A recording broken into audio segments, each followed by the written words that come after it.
오늘은 출애굽기 2장 1절에서 10절 본문으로 아침 메시지를 나눕니다. 되게 우리가 하나님 앞에 순종하기가 어려운 이유가 무엇이냐면 인간적으로 계산을 여러모로 계산을 해볼 때에 계산이 잘 나오지 않기 때문인 것입니다. 이렇게 하면 분명히 안 될 거야. 이건 이래서 막히고 저건 저래서 막히고 방법이 없어. 하나님의 뜻대로 한다라는 것, 우리가 신앙인이라면 어느 정도 감은 옵니다. 이것보다는 이게 하나님께서 기뻐하시는 일이야. 감은 오죠. 그러나 그렇게 잘 순종은 못합니다. 왜냐하면 현실적인 문제가 너무 만만치 않게 보이기 때문인 것입니다.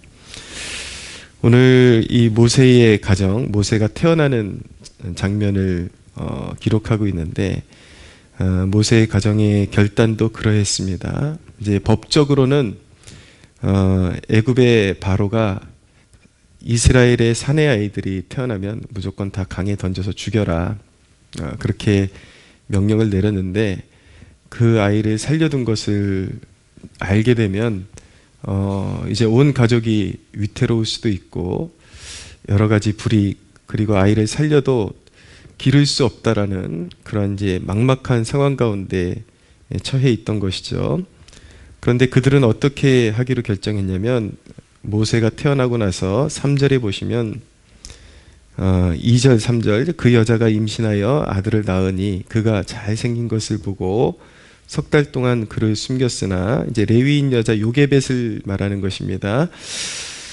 더 숨길 수 없게 되매 그를 위하여 갈대 상자를 가져다가 역청과 나무진을 칠하고 아기를 거기 담아 나일강가 갈대 사이에 두었다라고 말씀하고 있죠. 이들이 결정한 것은 무엇이냐면 아이를 죽이는 것보다 아이를 살리는 것이 하나님의 뜻이다라는 것은 분명히 알고 있었는데 막막했던 것이죠.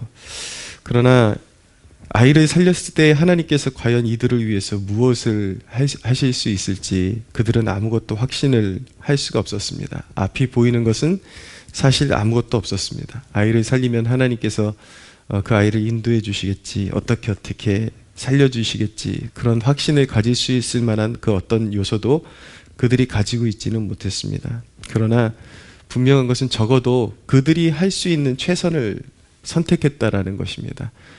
그들이 아이를 몰래 숨겨놓고 계속해서 양육할 수는 없는 상황이었지만 아이를 그냥 바로의 명령대로 물가에다 던져가지고 죽게 만드는 것이 아니라 이제 갈대 상자를 만들어가지고 정성스럽게 만들고 물이 새어 들어오지 못하게 역청과 나무진을 칠해서 방수를 시킨 다음에 아이를 담아서 그 다음부터는 하나님께 맡기고 떠나 보냈던 것이죠. 그런데 어떻게 되었습니까? 결국 바로의 딸이 건져내었습니다. 4절 이하에 보시면 그의 누이가 어떻게 되는지를 알려고 멀리 섰더니 바로의 딸이 목욕하러 나일강으로 내려오고 시녀들은 나일강가를 거닐 때에 그가 갈대 사이에 상자를 보고 시녀를 보내어 가져다가 열어보았다라고 말씀하고 있죠. 자, 우리의 생각과 다르게 분명한 것은 우리는 알 수 없어요. 앞으로 하나님께서 어떻게 도와주실지 전혀 알 수 없고 계산이 나오지를 않지만 우리가 할 수 있는 상황 가운데 최선의 선택을 하고 하나님이 이것을 기뻐하실 거야 라는 그 마음을 가지고 그 방향으로 선택했을 때 분명한 것은 무엇이냐면 하나님의 예비하심이 분명히 있다라는 것입니다. 우리 생각에는 계산이 나오지 않지만 하나님은 그분의 예비하심을, 하나님께서는 예비해 놓으시고 역사하신다라는 것을 성경이 분명히 말씀하고 있는 것이죠. 더 놀라운 것은 누가 이 갈대 상자를 주었냐면 바로의 딸이에요. 이스라엘의 아이들을 다 잡아 죽이라는, 던져 죽이라고 명령을 내렸던 그 장본인의 딸이 이 아이를 이제 건져서 양육하게 됩니다. 놀라운 사실 아닙니까? 대적자의 딸이에요. 자, 하나님의 도움이 환경의 방해를 받을 것이란 생각이야말로 인간적인 생각인 것입니다. 지금 이런 상황 가운데 누가 우리를 도와주겠어? 지금 이런 상황 가운데 어떻게 구원의 능력이 나타나겠어? 우리를 도와줄 사람은 아무도 없어. 여기 우리 편이 아무도 없어. 우리는 늘 이런 생각을 하고 살죠. 그게 바로 인간적인 생각이고 그것이 바로 순종을 방해하는 생각인데, 우리가 경험을 통해서 이렇게 좋은 정보들을 누적시킬 필요가 있습니다. 반드시 인간적인 생각이 더 좋아 보이지만 인간적인 결단을 내렸을 때 거기에는 반드시 피해가 더 막심할 수밖에 없고, 하나님의 뜻대로 한다라는 것은 인간적으로 계산이 나오지 않지만 막상 순종해 보면 하나님께서 놀라운 길을 여신다라는 것을 알게 되는 것이죠. 우리가 순종하는 데 있어서 가장 큰 장애물은 무엇입니까? 하나님의 도움을 받는데 가장 큰 장애물은 사실은 환경이 아닙니다. 최대의 장애물은 미리 걱정하는 것입니다. 인간적으로 계산하는 것, 미리 걱정하는 것. 그러니까 자기가 그거 문제를 해결할 능력도 안 되는데 이렇게 돌려보고 저렇게 돌려보고 그러면서 안 되는 상황들을 머릿속에다 계속 입력시키는 거예요. 그래서 결국은 이게 하나님께서 더 기뻐하시는 것 같아, 그런 확신은 있지만 그래, 그것은 이론일 뿐이지 우리의 환경에는 그것이 맞지를 않아. 그래서 결국은 또 육적인 생각, 인간적인 판단, 그런 결단을 내리고 결국은 또 인간적인 길로 걸어가게 되는 것이죠. 이게 생각보다 심각합니다. 이게 습관이 돼버립니다. 계속 한번 예수님께서 성경 말씀에, 예수님께서 하신 말씀에 있는 자에게는 더 주고 없는 자는 그 있는 것마저 빼앗기리라는 말씀이 있는데, 이 말씀을 여기에도 적용시킬 수가 있는 것입니다. 분명히 저마다 신앙인들에게 기회가 있는데 한두 번 인간적인 선택을 했던 사람은 그것이 계속 습관이 돼가지고 성공을 맛보지를 못해요. 하나님께서 주시는 응답, 승리, 이런 걸 맛보지를 못하니까 자기가 하나님의 뜻대로 한번 순종해 본 적도 없으면서 역시 안 돼라고 이제 그 어떤 마음의 어떤 확증을 짓죠. 그리고서 계속 이제 습관적으로 인간적인 판단을 내리면서 인간적인 길을 걸어가면서 결국은 신앙도 내어버리게 되고, 결국은 하나님의 도움이라는 것을 신앙생활 하면서 제대로 경험도 해보지 못하고 결국은 육적인 삶의 그런 바운더리 안에서 갇혀서 맴돌다가, 이스라엘이 그냥 40년 동안 광야에서 맴돌듯이 사실은 10하루 만에 갈 수 있는 길을 그들이 40년을 맴돌았거든요. 이와 같이 그런 불순종이 낳는 폐단이 너무 심하다라는 것을 알게 되는 것이죠. 그러나 인간적인 생각을 꺾고 한번 순종해 보면 내 생각하고 너무 다르구나. 이 전혀 도움의 손길이 없을 줄 알았는데 하나님이 역사하시는 그 길이 있구나, 하나님이 하시는구나라는 것을 깨닫게 되면, 이제 이후로 그런 어려움을 만나게 되면 인간적인 계산이 나오지 않아도 이건 내 생각일 뿐이지 하나님은 전혀 다른 수를 준비하고 계셔라는 막연하지만 하나님에 대한, 그러니까 앞길에 어떤 일이 일어날 거야 라는 확신이 아니라 이 상황을 주관하시고 계신 하나님 자체에 대한, 그분에 대한 이제 확신이 서게 되면서 이제 순종할 수 있게 되는 것입니다. 그래서 여러분, 우리가 인식의 전환이 필요합니다.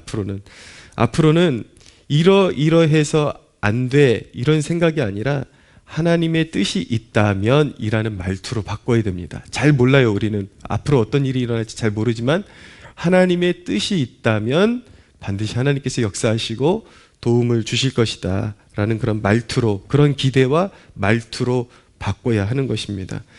하나님이 맡으시니까 결국은 어떻게 됐습니까? 이 일을 맡으니까 일이 더 잘 되잖아요. 오늘 말씀을 보십시오. 바로의 딸이 아이를 주워다가 기르게 됩니다. 근데 더 기가 막힌 것은 무엇이냐면, 이제 그 아이의 친누이가 따라서 바로의 딸을 수종들다가 7절에 보니까 이 바로의 딸이 히브리 여인 중에서 유모를 불러다가 이 아기에게 젖을 먹이게 하라. 이제 지체도 높고 하니까 기르긴 기르는데 자기가 직접 젖을 먹이지 않았던 것이죠. 그러니까 유모를 불러오라 그러니까 또 이 모세의 누이가 가서 누구를 불러오냐면 모세의 친엄마를 불러옵니다. 8절에 그 아기의 어머니를 불러왔다. 요게벳을 불러온 거죠. 그러니까 결국 하나님의 뜻대로 하니까 자기 아들을 자기가 또 맡아서 기르게 되는 축복을 누리게 되는 것입니다.